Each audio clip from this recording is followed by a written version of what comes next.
धन्यवाद और साधुवाद देता हूं। अध्यक्ष महोदय, हमारी सरकार का ये सर्वजन हिताय की सोच वाला बजट समाज के सभी वर्गों, युवा, किसान, मजदूर, महिला, गरीब, असहाय, उपेक्षित तथा अंतिम पंक्ति में खड़े उस व्यक्ति के लिए है जिसको सरकार की योजनाओं की आवश्यकता है। माननीय अध्यक्ष जी, जो अंतिम छोर पर व्यक्ति खड़ा है उसके चेहरे पर मुस्कान किस तरह से आ सकती है? माननीय प्रधानमंत्री जी ने संपूर्ण देश में खुशहाली लाने वाले की प्रेरणा देते हुए स्पष्ट किया था कि देश के अंदर 4 जातियां हैं। वो जातियां गरीब, महिला, युवा और हमारा वो किसान जो धरती का सीना चीर करके अन्न पैदा करने वाला है। हमारा यह बजट इसी सिद्धांत को आत्मसात करते हुए प्रदेश को आगे ले जाने वाला ये हमारा प्रयास, हम प्रदेश के लिए विकसित राजस्थान 2047 के विजन को लेकर के हम आगे बढ़ रहे हैं।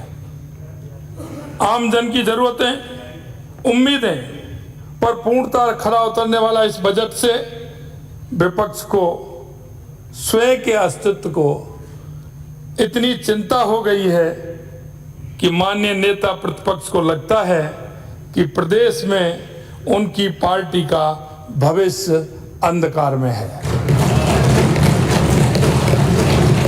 इसलिए उन्होंने 16 जुलाई 2024 को सदन में अपने बजट वक्तव्य में कहा कि निराशाजनक होने की संज्ञा दी थी।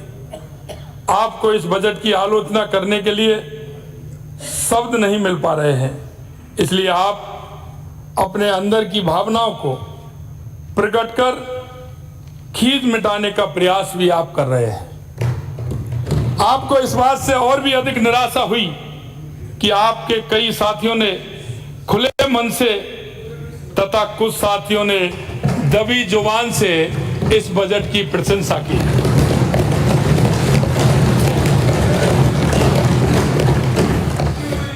माननीय अध्यक्ष जी,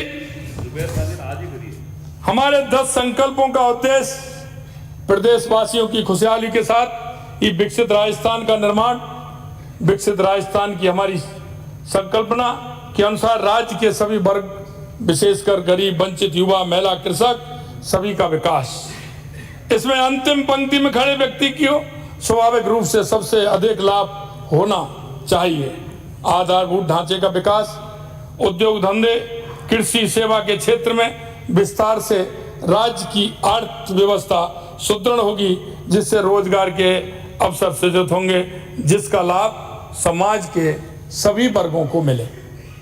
माननीय अध्यक्ष जी, विपक्ष के वरिष्ठ नेता, जिनमें माननीय नेता प्रतिपक्ष भी हैं, लेकिन सबसे बड़ी बात यह है कि अभी अभी उन्होंने एक कविता सुनाई थी, अरे आपका कंपटीशन तो डोटास राजी से है, अरे विवेक जी से क्या दुश्मनी है? आपने कहा, अभी अभी एक पंक्ति सुनाई थी तो मैं देख रहा था, उसमें विवेक जी का नाम आया। अरे आपकी कंपटीशन डोटास राजी से, विवेक जी से क्यों ऐसा कर रहे हो? ये तो नहीं करना चाहिए।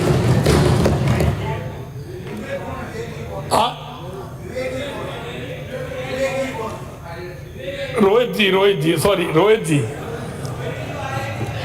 बजट सामान्य चर्चा था, ऐसे पूरे बजट में बजट के अलावा अन्य विषयों पर मात्र अनर्गल बातें करने में ही कीमती समय गया है।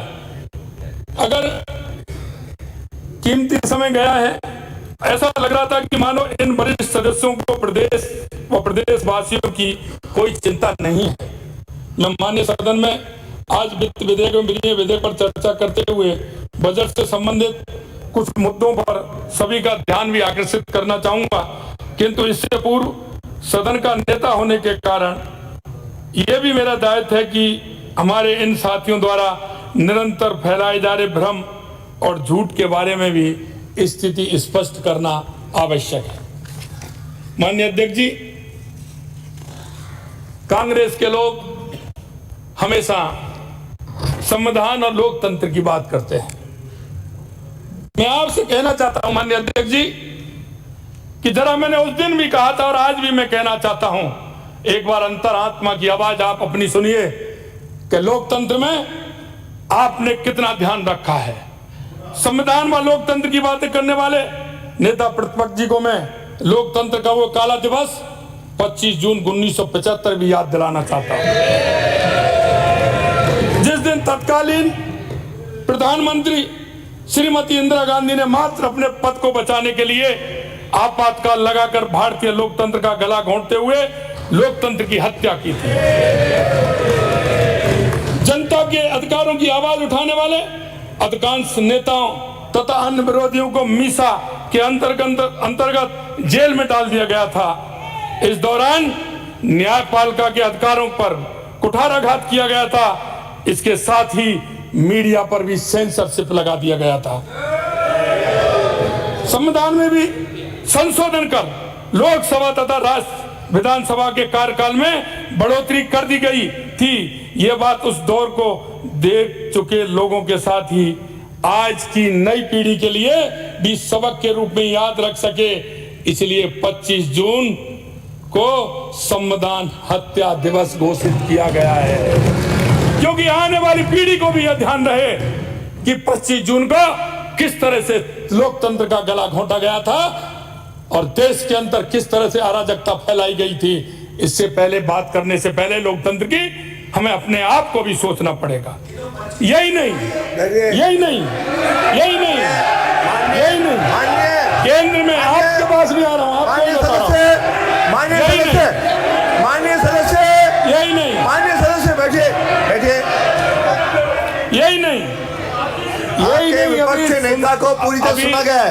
आपको भी विपक्ष के नेता या सदन के नेता को सुनना पड़ेगा। यही नहीं, केंद्र में कांग्रेस सरकार के कार्यकाल के प्रारंभ में आपसे कहना चाहते हैं